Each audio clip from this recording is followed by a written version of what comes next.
Against all expectations, the Russian economy has managed to survive and even grow despite 4 years of geopolitical instability and unprecedented international trade restrictions. Numerous analysts predicted a rapid breakdown of the Russian financial system following these sanctions. Yet, Russia's GDP has avoided a freefall and has periodically outperformed major European economies. This outcome is not a product of luck, but rather the result of a deliberate and multifaceted strategy. Moscow defied Western isolation by enforcing unconventional monetary and fiscal policies and rebuilding its trade architecture toward the East. But while these GDP figures suggest resilience, they often mask underlying structural weaknesses and fail to capture the full economic reality. So this raises two questions. How has Russia achieved such growth despite internal and geopolitical constraints? And what are the hard choices the Russian leadership faces to prevent a total economic collapse?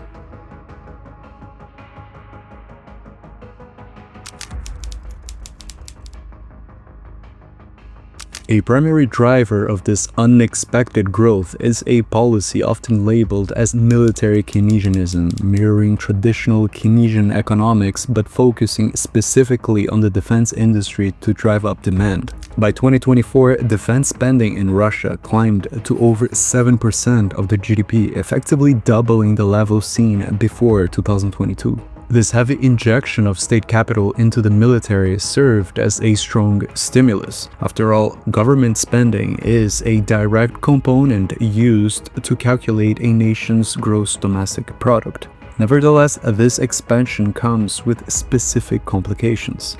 While the top-level numbers look strong on paper, they represent a significant distortion of the broader economy. National resources are being concentrated in the military-industrial sector, which does not contribute to the long-term economic productivity of the country. And this industrial surge has recently hit a plateau because the domestic economy is significantly overheated. Industrial output is at a maximum operating capacity, yet it cannot expand further because the pool of available workers has been depleted by military mobilization and the exodus of skilled professionals. Additionally, high interest rates and tax increases have placed a heavy burden on the civilian sector. This creates an imbalanced economic structure that is increasingly dependent on maintaining military expansion. Funding for critical areas like healthcare and education is being reduced to maintain the current industrial defense production, while high inflation continues to reduce spending power of Russian households. Such situation leaves Russia vulnerable to a systemic crisis if military spending ever decreases, as the weakened civilian industry is currently unable to sustain long-term economic stability. The relative strength of the Russian ruble and the avoidance of bank runs in early 2022 are largely credited to the emergency actions taken by the central bank. Under the direction of Elvira Nabiullina, the bank employed some of the most assertive capital controls and monetary policies seen in recent history. These steps forced exporters to convert foreign earnings into rubles and prohibited citizens from moving large sums of capital out of the country. And by doing that, the central bank effectively trapped money inside Russia. Coupled with that, elevated interest rates incentivized domestic savers to keep funds in ruble, providing the necessary tool to manage an overheated economy and combat the persistent inflation fueled by massive spending.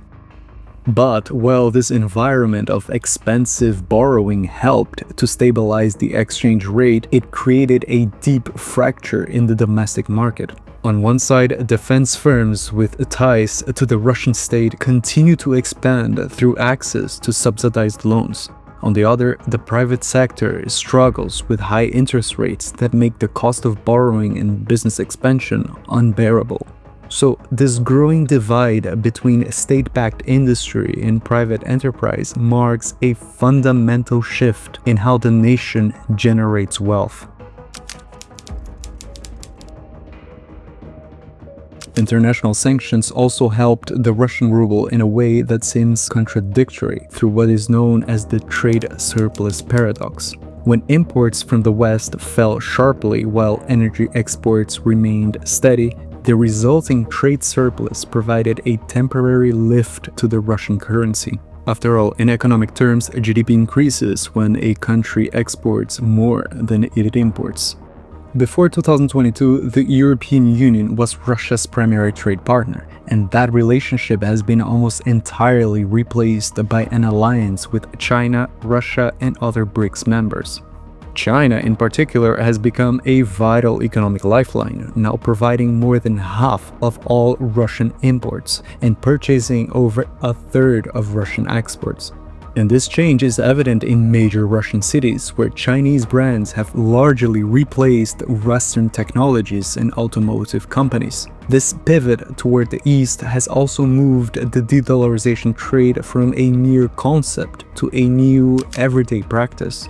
The majority of trade with China is now settled in yuan and rubles, which helps to protect these transactions from Western sanctions.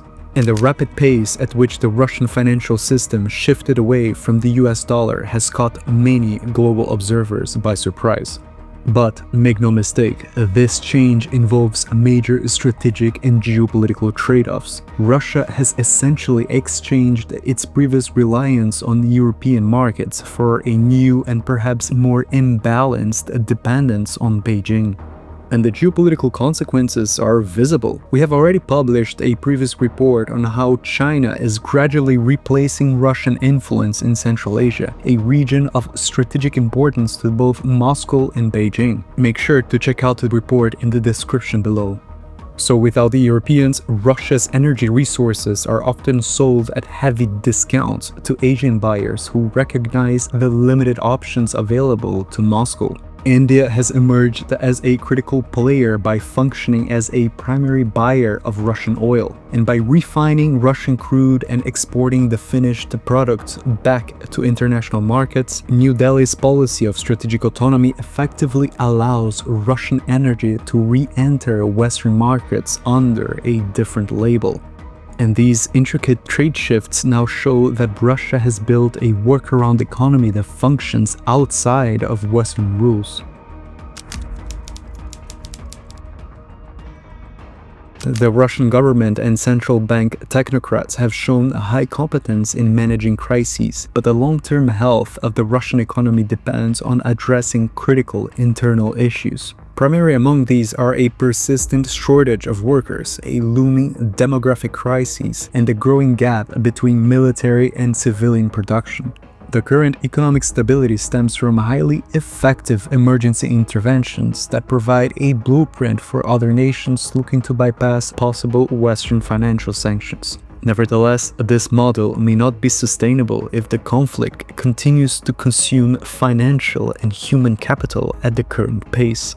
The heavy state spending that drove GDP growth over the last few years will not continue indefinitely without creating major systemic cracks, especially as high interest rates, a record-high budget deficit, and the absorption of labor in defense factories squeeze the civilian sector. The Russian economic experience serves as a test of how much an integrated modern state can withstand when it is cut off from the international financial system. The strategy of trade redirection and aggressive monetary and fiscal policies have provided Moscow with more time, but it has also committed the nation to a path of dependency on fewer international partners and a narrow industrial focus. While the resilience seen so far is indeed impressive, the trend toward stagnation or even recession indicates that the most difficult economic choices for the Russian leadership are likely still ahead, as they try to balance military needs with internal stability. And it is stability above all what sustains Putin's legitimacy. But history confirms that an economic collapse is the one thing no amount of military might can deflect. This, it's just geopolitics. Do you think Russia's economic policies are sustainable? Let us know in the comments below. Share this report to your colleagues and consider liking and subscribing to support our independent analysis. Thanks for watching and see you next time.